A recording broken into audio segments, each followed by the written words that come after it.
దివిసీమ ఆంధ్రప్రదేశ్లోని కృష్ణా జిల్లాలో ఉన్న ఒక డెల్టా ప్రాంతం. తెలుగు ప్రజలకు గొప్ప భౌగోళిక, చారిత్రక, సాంస్కృతిక ప్రాముఖ్యతను కలిగి ఉంది. దివిసీమ అంటే ద్వీప ప్రాంతం అని అర్థం.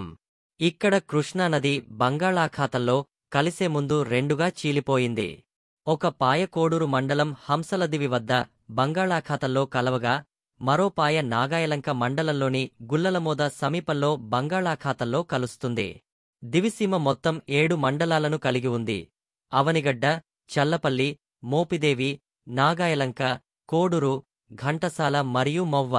గతంలో దివిసీమను దివి తాలూకా అని పిలిచేవారు. విజయవాడలోని ప్రకాశం బ్యారేజీ నుండి కాలువల ద్వారా ఈ ప్రాంతం సాగునీరు పొందుతుంది.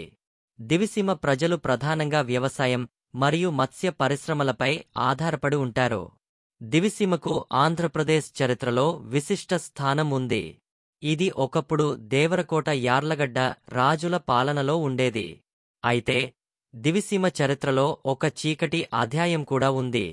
నవంబర్ 1977 19న సంభవించిన ఆంధ్రప్రదేశ్ తుఫాను ఈ ప్రాంతాన్ని తీవ్రంగా దెబ్బతీసింది. సుమారు 10,000 మందికి పైగా ప్రజలు మరియు 1,00,000 జంతువులు ఈ పెను విపత్తులో ప్రాణాలు కోల్పోయాయి. ఈ తుఫాను దివిసీమ ఉప్పెనగా చరిత్రలో నిలిచిపోయింది. ఈ విపత్తు తర్వాత తీరప్రాంతంలో ముందుగానే హెచ్చరించే వాతావరణ కేంద్రాలను ఏర్పాటు చేయాల్సిన అవసరం గుర్తించబడింది. తెలుగు నాట్యకళలకు దివిసీమ పుట్టినిల్లు అని చెబుతారు. ఈ ప్రాంతంలో దాదాపు 100 ఆలయాలలో 8 ప్రసిద్ధమైనవి. అవి అవనిగడ్డ, కూచిపూడి, గణపేశ్వరం, ఘంటసాల, పెదకళ్లేపల్లి, విశ్వనాథపల్లి, సంగమేశ్వరం, శ్రీకాకుళం, హంసలదివి. హంసలదివిలోని శ్రీ వేణుగోపాలస్వామి ఆలయం ముఖ్యమైనది.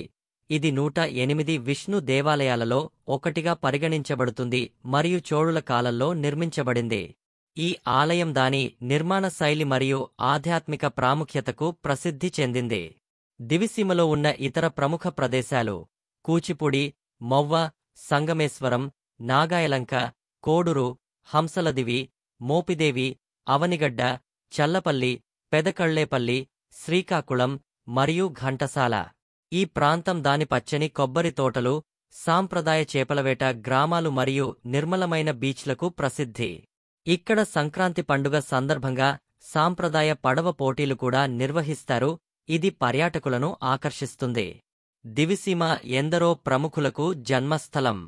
వారిలో కొందరు: పింగళి వెంకయ్య, భారత జాతీయ పతాక రూపకర్త; ఘంటసాల వెంకటేశ్వరరావు, ప్రసిద్ధ గాయకుడు మరియు సంగీతకారుడు; మండలి వెంకట కృష్ణారావు, దివిసీమ గాంధీగా ప్రసిద్ధి చెందిన రాజకీయ నాయకుడు మరియు మంత్రి. 1977 తుఫాను తర్వాత సహాయక చర్యలలో కీలక పాత్ర పోషించారు.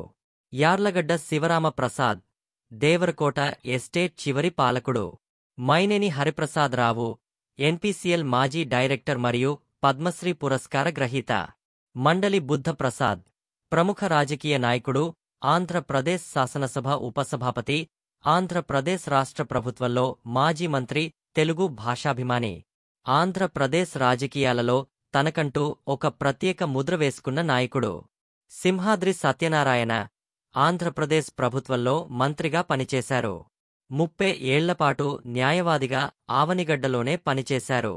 అంబటి బ్రాహ్మణయ్య, మచిలీపట్నం ఎమ్మెల్యేగా, బందరు పార్లమెంటు సభ్యునిగా, అసెంబ్లీ ఎన్నికల్లో అవనిగడ్డ శాసనసభ్యుడిగా పనిచేశారు.